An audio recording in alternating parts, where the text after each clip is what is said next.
you love Grinch? Yeah. Every who down in Whoville liked Christmas a lot. But the Grinch, who lived just north of Whoville, did not. The Grinch hated Christmas the whole Christmas season. Now, please don't ask why. No one quite knows the reason. It could be his hat wasn't screwed or just right. It could be perhaps that his shoes were too tight. But I think that the most likely reason of all may have been that his heart was two sizes too small. But whatever the reason, his heart or his shoes, he stood there on Christmas Eve hating the Who's, staring down from his cave with a sour, grinchy frown at the warm lighted windows below in their town. For he knew every Who down in Whoville beneath was busy now hanging a mistletoe wreath. And they're hanging their stockings, he snarled with a sneer. Tomorrow is Christmas, is practically here. Then he growled with his Grinch fingers nervously drumming, I must find some way to stop Christmas from coming.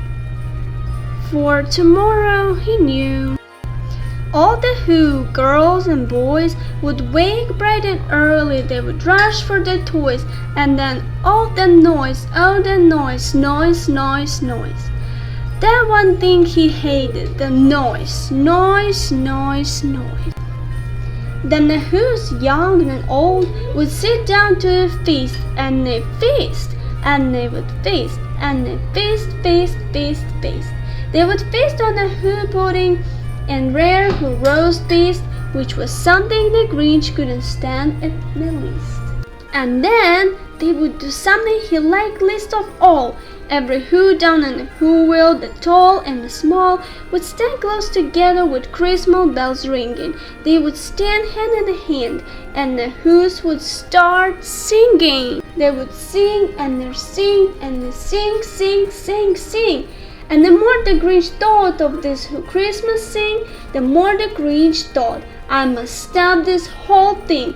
Why, for 53 years I put up with it now. I must stop this Christmas from coming. But how? Then he got an idea, an awful idea. The Grinch got a wonderful, awful idea. I know just what to do. The Grinch laughed in his throat, and he made a quick Santa Claus hat and a coat, and he chuckled and clucked, what a great Grinchy trick! With this coat and this hat I look just like Saint Nick. All I need is a reindeer. The Grinch looked around, but since reindeer are scarce, there was none to be found. Did that stop the old Grinch? No, the Grinch simply said, if I can't find a reindeer, I'll make one instead. So he called his dog Max, then he took some red thread and he tied a big horn on the top of his head.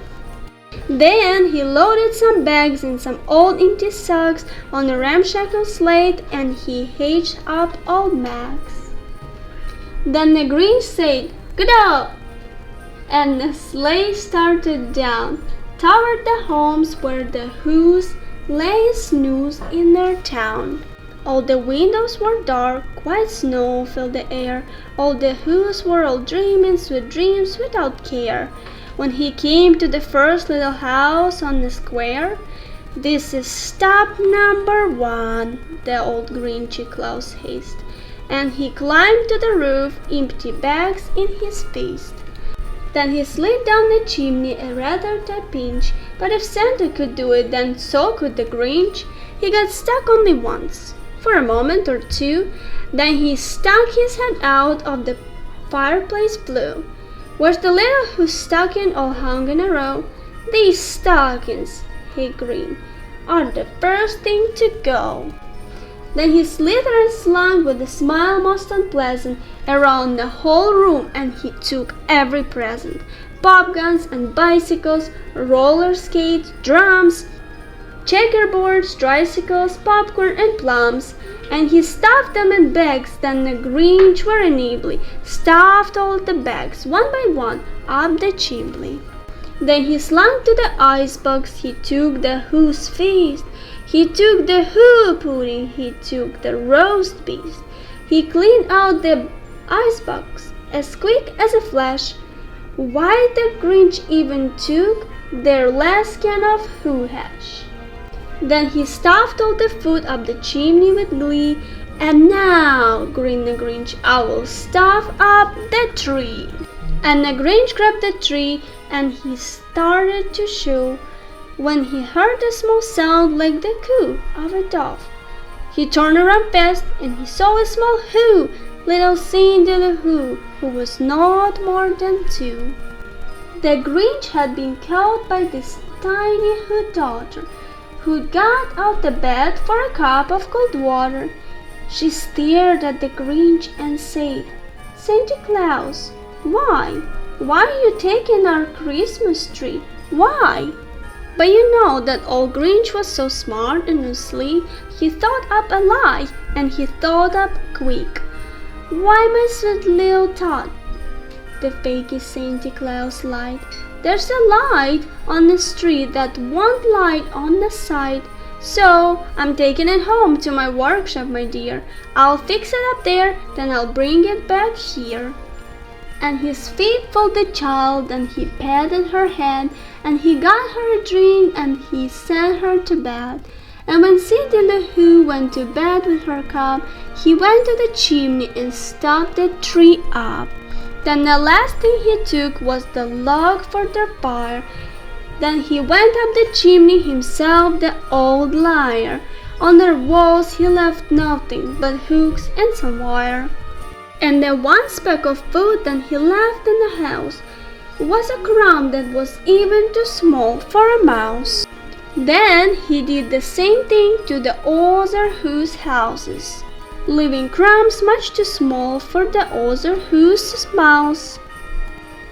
It was 1/4 down, all the Who's still abed, all the Who's still a snooze, when he packed up his sled. Packed it up with their presents, the ribbons, the wrappings, the tags, and the tinsel, the trimmings and trappings.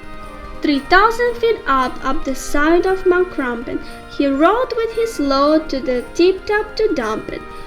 Poof, poof to the Who's, he was Grinchishly humming. They're finding out now that no Christmas is coming. They're just waking up. I know just what they will do. Their mouths will hang open a minute or two. Then the Who's down the Who will all cry, "Boo-hoo-hoo!" "That's a noise," grinned the Grinch. "That I simply must hear." So he paused, and the Grinch put his hand to his ear. And he did hear a sound racing over the snow. It started at low, then it started to grow. But the sound wasn't sad. Why, this sound sounded merry. It couldn't be so, but it was merry, very. He started down in the wheel, and the Grinch popped his eyes. Then he shook. What he saw was a shocking surprise. Every Who down in Whoville, the tall and the small, was singing without any presents at all. He hadn't stopped Christmas from coming. It came. Somehow or other, it came just the same. And the Grinch, with his Grinch feet ice cold in the snow, stood puzzling and puzzling. How could it be so? It came without ribbons, it came without tags, it came without packages, boxes, or bags, and he puzzled 3 hours till his puzzle was sore. Then the Grinch thought of something he hadn't before. Maybe Christmas, he thought, doesn't come from a store. Maybe Christmas, perhaps, means a little bit more. And what happened then? Well, in the Whoville they say that the Grinch's small heart grew 3 sizes that day, and the minute his heart didn't feel quite so tight, he whizzed with his load through the bright morning light, and he brought back the toys and the food for the feast, and he himself, the Grinch, carved the roast beast. Bye-bye, friends! I hope you liked the story, and we're gonna see you the next time. See you next time. Merry Christmas.